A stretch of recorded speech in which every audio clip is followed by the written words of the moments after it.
All right, now let's come back to Nelson Ekujumi, election observer. He joins us now. Nelson, you're welcome. Thank you very much for joining. Nelson, you're an observer. Do tell us where you are, what the instance is at this moment where you are, and then we'll take it on from there, Nelson. Yes, thank you very much for having me. I'm in 7SA Olugbede in Osogbo polling unit 003 at Taoja C Ward 03 in Osun State. All right, Nelson, so tell us what the instance is like there, what the turnout is like, what the demographic of people who have come out and what they're telling you, what they're letting you know. Have you observed anything that might be sketchy, or is everything going on okay? Okay, yes. As at 7 a.m., INEC personnel with the security officials arrived at most polling units, and the voters started trooping out. And as at 8:30 a.m., the crowd at the polling stations were massive here in Osogbo and Egbedore, where I came from. I started from Egbedore local government. Right now I'm in Osogbo, I'm in Ataoja, SA, Olugbede, polling unit 03 Ward 3. And the turnouts in the polling units I visited polling unit 02, I visited polling unit 01. I've also visited, let me read it from my book because I wrote it down. I visited Ward 03, polling unit 09, Ashubiaro in Osogbo. I visited Ward 05, polling unit 02, Osogbo Grammar School, Ataoja also.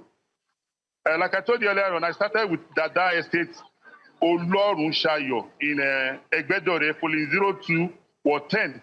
So in all these polling units I visited, the turnout has been very massive.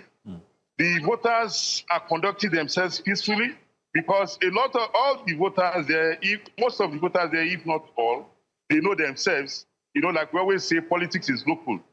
And the decider today, like any other person we know, is not INEC, because INEC's role is to conduct elections, and INEC has never conducted election in a way that shows that they are biased towards any political party. You have seen some of the candidates who are contesting this election, they have been spoken to after casting their votes, and the voters themselves are coming out enthusiastically, and the weather is clement. So far, so good. There has been no incidents anywhere, and we hope it will remain like this till 2:30 official closing time. But from the look of things, if you look behind me, I'm in a polling unit now. The crowd there, I doubt if INEC will be able to close officially at 2:30 because of the people on the queue. And the Beavers machine is working very well. There has been no complaint. People with disability or the aged, nursing mothers, as well as the pregnant men, are being given, preferential treatment as they're trying the rules and regulations of INEC. So everything is going on well here in Osogbo. Nelson, have you noticed if the SDP is aptly represented on the ballot?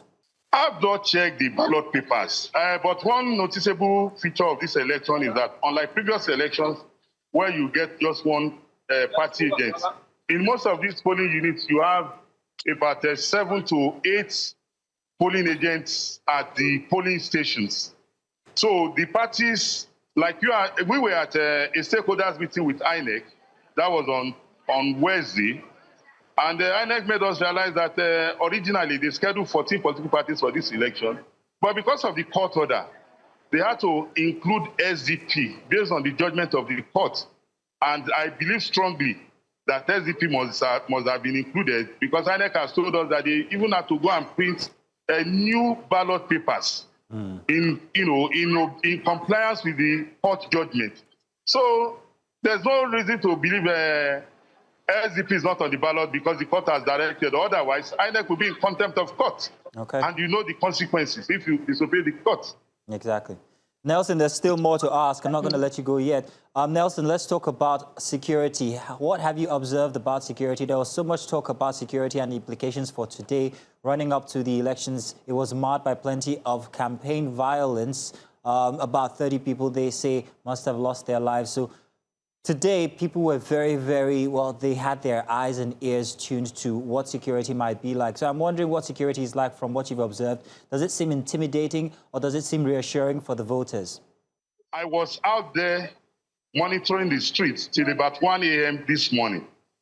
As at 11:58 p.m. yesterday night, we saw military checkpoints everywhere, NSCDC checkpoints, even police checkpoints. You are not allowed to move. You are told that there is a curfew.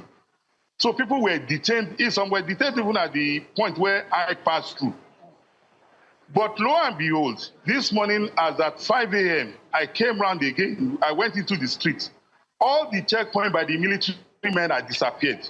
I don't know how they did it, but they were nowhere to be found. What you find on the streets now are policemen at polling stations and policemen on the road. If you don't have any business being on the road, you are turned back if you are not on essential duty. So it tells you clearly that the security presence is right there at the polling stations, but is in the air. If there's any likely threats, I want to believe strongly that they will respond appropriately. But as far as we have seen on the streets, even your cameraman can attest to that if you put them on. You cannot see any military checkpoint on the road. The checkpoints you have on the road is by the police. But we have motorized police patrol, motorized Nigerian Immigration Service patrol, motorized Nigerian Security and Civil Defense Corps patrol. So they are going everywhere. And where I am is like a local area. The people there, they don't have cause to be afraid because they know themselves. They have been doing this thing time and time again when every election cycle comes. So everybody is at peace with one another.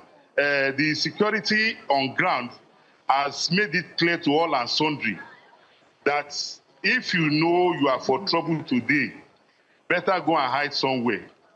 For today, the security architecture is on top of its game. All right, thank you, Nelson.